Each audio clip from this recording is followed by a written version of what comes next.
I just kind of wanted to get your input, like your insight. How was it different? Did being on a stage and you know talking about your fuck ups, did it somehow meet the same expectations, like being in the audience and being actually the talker? How was it different? Like, can you say something? Yeah, I mean it's a good question.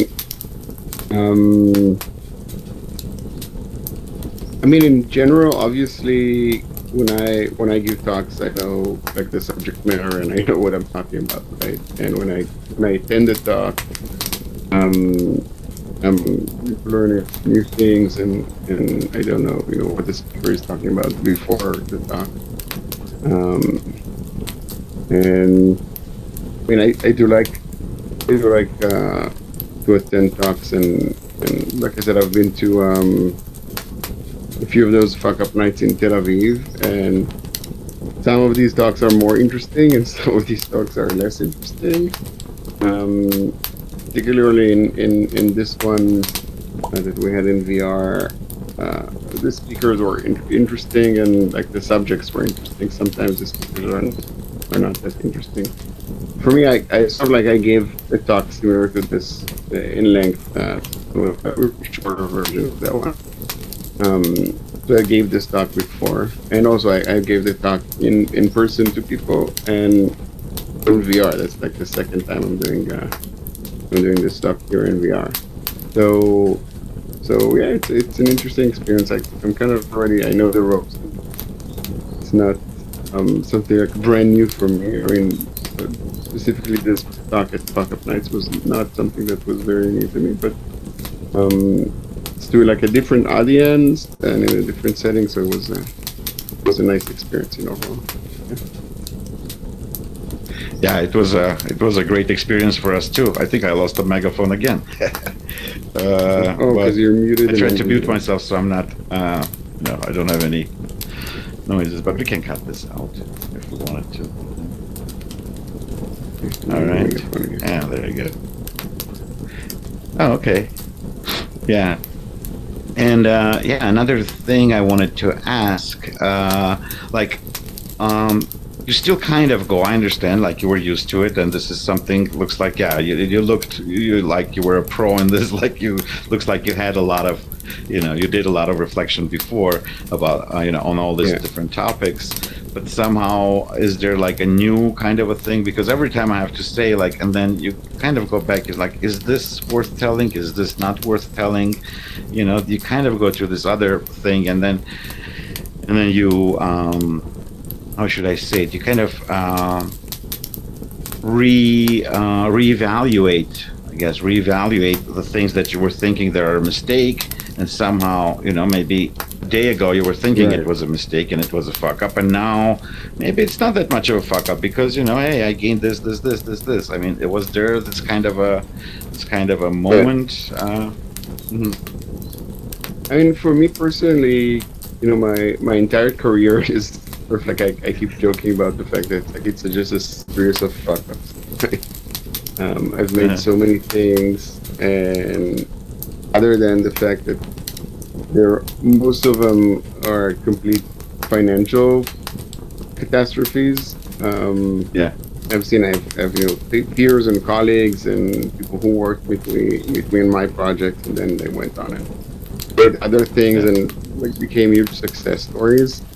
And in most of my most of the things I did, other than like the personal achievement and like my emotional attachment to the project, financially there are almost all like there's one or two that's okay, but like most of them are not like a commercial success. But there are some like I was talking like in this particular talk about like the general, the broader picture of my own career, right? Like this game didn't work, this game didn't work. I didn't really address a few like personal fuck ups that I did, and like I didn't go because it's like a 10-minute talk that I wanted to do in like an hour or 2 hours.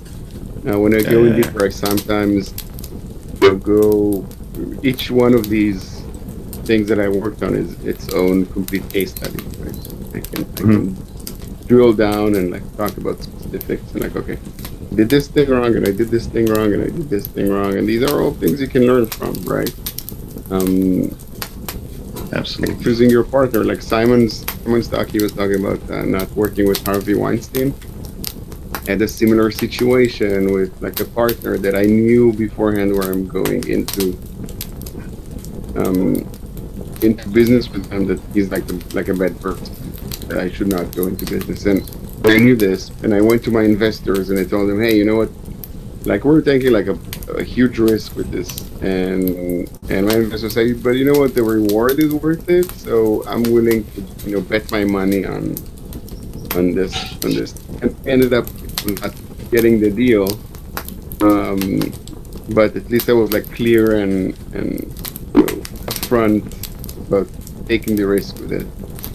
Uh, if it's like a fuck up or not. I mean, we ended up not making the game that we wanted to make because of that person.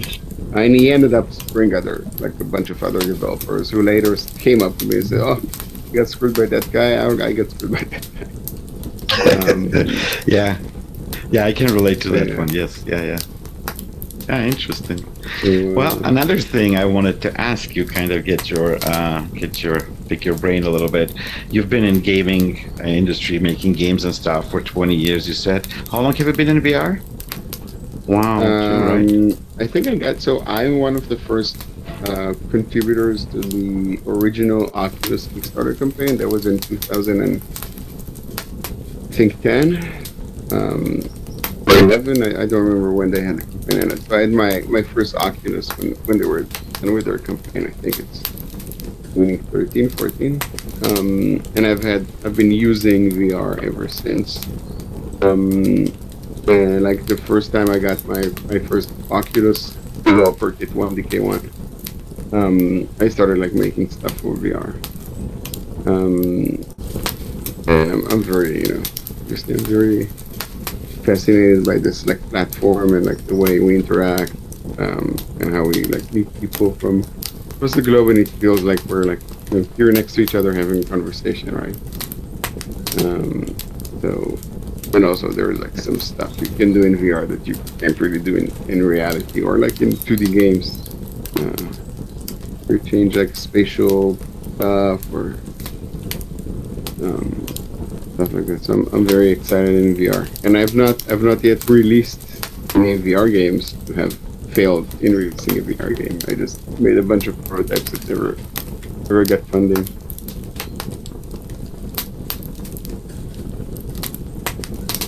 Yeah, that's really interesting. And so you're then the right person to ask this other question. How do you think, especially you kind of already have like a history going, like you kind of have a pattern. How do you think VR would impact this event, like in event industry?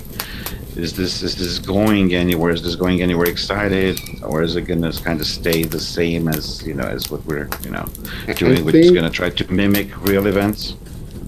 Yeah, so I think right now we're like a bit too early in the adoption of VR. I mean, there's a whole bunch of headsets out there, not enough, so people can actually attend these events with a headset. I was like when Corona started a year and a half ago, like the only event that sort of like mimics reality was Burning Man, right? That's the only event that I felt like, I'm now, there's like 1,000 people here at the same time, and I'm attending this huge event with people who have like this spirit of this event. I've not seen, but like fuck up nights, there's like smaller events like small talks for like 20, 30 people. I've not seen like a major conference say, hey, we're gonna do our conference in VR. They all go, the Zoom route, or the speaker who just streams his video, or even like pre-record the talk. And it's not the same. It's not the same. Like for me, I would, the main value I have for conferences and events is not the talks, right? I can watch talks on YouTube. I don't need to go to a physical event to listen to some guy speak. For me, it's like two things. First of all, it's the after hour networking where you Yes. meet up and you like uh, catch the person you want to talk or just meet random people from your industry or whatever your event. Um, and then you talk about just and also being able to network with the speakers after their talk, which is really important because sometimes there is like somebody that's important or relevant to you, and you like just in networking you don't really know anything about them. Then go up on stage and they talk for like X amount of time, and everything is like fresh in your mind. So now when you're doing like networking or just coming to talk to them after their lecture, you have topics that are fresh in your heads to talk about, to discuss, and then it like brings a nice flow to a conversation, and also like having connection. When talks are done in like a Zoom call, usually the speaker talks and they say, "Okay, I'm done with my talk. Leave meeting," and then they leave. Or even like in Zoom calls, when you want to talk to the speaker one on one, everybody in the room is still there. So if you ask questions, you ask it in front of all the audience. And I mean, there's a breakout rooms, but I've never saw any talk where you can, say to speak, okay, let's open a breakout room and chat for a second. It's not culturally a thing, but here in VR, you can go up to the speaker. And like me and Simon, we had like a nice 5 minute conversation after our talk. We were like just sitting on the side and like chatting about things. Yeah, you just walk away and kind of have your conversation Yeah, like exactly. you would in real life. Let's go Yeah, here for a second. mingling. Exactly. Yeah. And like Yeah, not yeah. everybody, unless you're, have a megaphone, nobody else hears you. Anybody, And that's yeah, like yeah, yeah. the in-person experience that I was really missing during Corona, and doing this here in Altspace for VR. Yeah. At first, I mean, for B.Sc VR gave me like a nice Burning Man-like experience, which I did really enjoy. Yeah, and you were obviously one of the people involved with this Burning Man project. Tell us a little about that as well. So, like, Like, Burning what Man did you is do? How many worlds you created? I've been to some. I haven't been to most. I may probably, Sure. and then I had to. I kind of missed out because I had the old goggles. So and it's coming. We got another one coming, right? You said. Yeah. So like Burning Man is an annual event in the Nevada desert, and because of COVID, obviously we couldn't have that last year. So a bunch of folks built this toolkit where everything in the toolkit is like the things you see around us, like the ground and the tents and like these like furniture. And then hundreds of creators made worlds like this, and in these worlds they hosted events. And I took part of it. And I have like this is Marshmallow Camp. This is like the first world I built in Altspace, and it features a lot of 3D photography that I took over the years at Burning Man and other regional burns. Then I built several other worlds. I built Ranger HQ and a few worlds that are sort of like tied to like artistic commentaries I've had about the burn. One of them is Camp Red Tape, which is basically a camp about bureaucracy. A lot of the things that I find annoying in South of the Burns is that they require you to like, fill out tons of forms with like lots of data that's probably unneeded because you can just build stuff. So I built an entire camp around forms, and then I did open up a camp called Camp Radical Inclusion. Where radical inclusion is one of the principles, but in that camp there was like a bouncer, and the bouncer doesn't let you into the camp. So where's the radical inclusion? I did stuff like a Moop World, which is like an empty world but with like some trash around, so you need to go around and pick up the trash and throw it in the trash can. and which like all the camps that I build have like portals around here. It's something called the Resurrection that was like for Halloween. So there's like a speaker of the Burning Man. Like we're Yeah. trying to resurrect him. So you have to like go stand around the circle and like chant 10 principles of Burning Man. It's like Yeah, well, I'm looking forward to it. You said it's in August, the next one? yeah. Coming one? It's like yeah, Burn Week is like the last week of August. It's like Labor Day weekend. I think it's like 2 weeks this year because it's virtual. I think it's Yeah. August 22nd to September 7th. And the main burn, which is like the main part. September. Yeah. Okay, cool. Yeah, awesome. Well, thank you very much, Oded. One thing I can tell you is that, a lot of our speakers who participated in our fuck up nights, right after the talk, they, became very successful.